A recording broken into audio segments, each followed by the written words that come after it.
Hey guys, Sensei Keith, Survival Martial Arts. Today we're talking about surviving equals not dying. I think it's a pretty fundamental place to start when we talk about survival, so stay with me. And in order to stay alive, to practice properly for survival, we have to think about how are we going to die? What are we trying to avoid? So short of an atomic detonation when you're completely vaporized, starting from the very beginning and the most prominent things that could happen to you. We talk about rule of threes a lot. I think everybody's heard that. But to not get into great detail of that, we're going to just talk about before the rule of threes, understanding why you could end up dead and why we want to train against those things. Bleeding out. So the reason that's got to be top of the list is because that's the quickest way to die. If somebody slices your throat, you're going to bleed out. This makes it paramount that you control your area, understand the safety threats around you, situational awareness, risk assessment, all of that stuff. I mean, it could just be an accident doing something stupid while you're training that could cause you to bleed out. So bleeding out is number one on the list. Number two is, I mean, this is almost like basic first aid stuff, ABCs. But we're going to go with suffocation, is how I wrote it. Not being able to breathe, no air. I guess in the rule of threes, they say you can go 3 minutes without air. I guess you'd be dead in 3 minutes, but I wouldn't want to try to hold my breath for 3 minutes. In terms of that, from your survival training purposes, you need to understand the danger of what air can do to us. This is more long-term stuff in higher level training, but just understanding that if you can't breathe, let's talk about a fire in your house, getting out of the house because the smoke is so bad. You will die quickly in that situation. The next one, speaking of fires, is exposure. They say you can go 3 minutes exposed to harsh conditions, harsh elements. This we'll talk in greater detail in the future, but think about thermia. Hypothermia and hyperthermia, trying to keep the body within that range of existence. If it gets too cold, you're going to die. If it gets too hot, you're going to die. This gets into our talks about shelter creation and understanding. That'll be another Simple Science Saturday video where we're talking about that heat transfer and that such. But exposure is anything that, you know, understanding what is going to drop your core temperature and what is going to raise your core temperature. The next one is dehydration. This is a big one because there's a lot of things that could contribute to dehydration that could lead to it. It's not just not having enough water, overexerting yourself. It is most waterborne illnesses that you're going to get are going to cause you.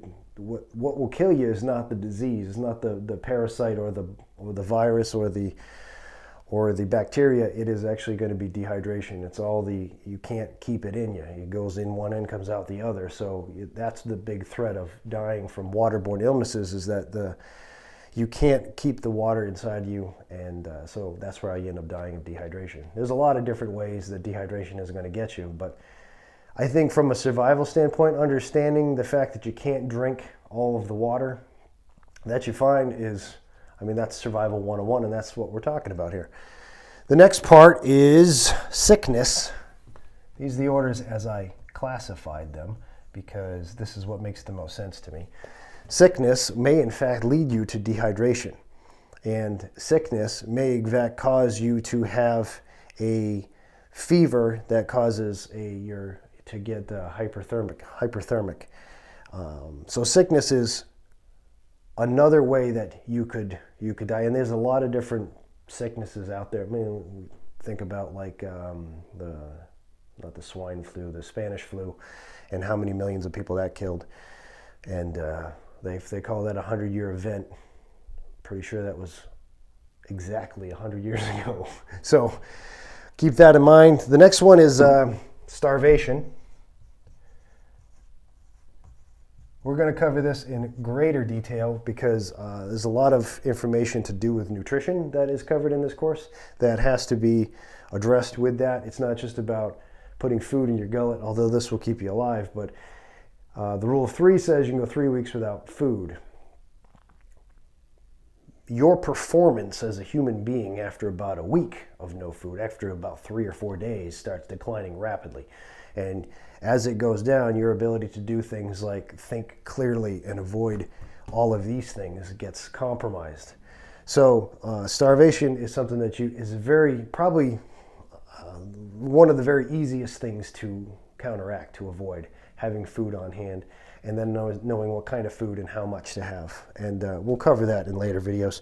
And the last one that I listed, this was kind of an afterthought actually, because disease is very close to sickness, but diseases, things like, I guess would classify cancer or anything that happens to your body over a very long period of time. It's not a stretch to say that if you smoke and you continue to smoke, you're going to end up with a higher risk of lung disease, lip cancer, all the stuff that goes along with it.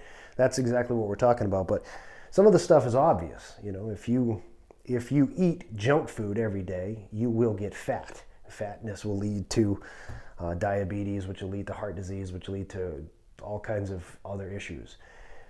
If you don't pay attention to that in your daily life, this is very easy to avoid and it becomes an issue. So as part of being a martial artist and focusing on being the best version of you can be, you need to understand that the food that you eat and the exercise choices that you make have a profound effect on your survivability in the future. So that's why that is the final one on there. But these are, I think you could classify anything into these that wasn't listed, but these are the main ways that your body could die. There's other ways that we're going to cover because, you know, in the martial arts we have mind, body, spirit. You can die mentally and you can die spiritually as well, which will greatly enhance your ability to die physically.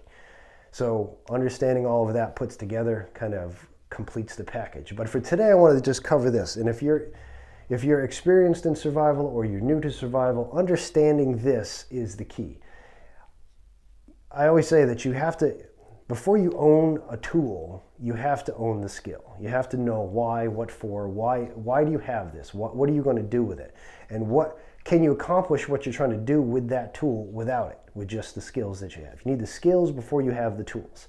So before we start learning about purifying water and boiling and tablets and all that stuff, and before we talk about, you know, air quality and food preparation and all that stuff, before we talk about all that, it's important to understand why we're doing it.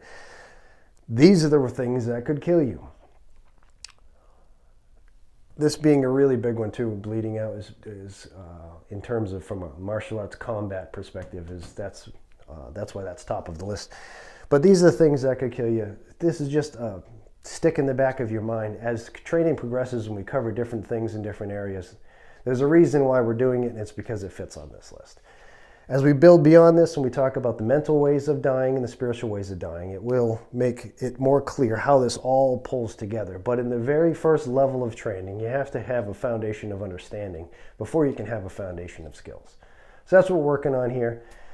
If you enjoyed the video, give me a thumbs up. If you want to subscribe to see what's coming up next, I would appreciate it. Leave a comment with anything that you thought I might have missed in the video. I'm definitely humble enough to hear your opinion, and I look forward to making more videos and working with you more in the future. Thanks for watching.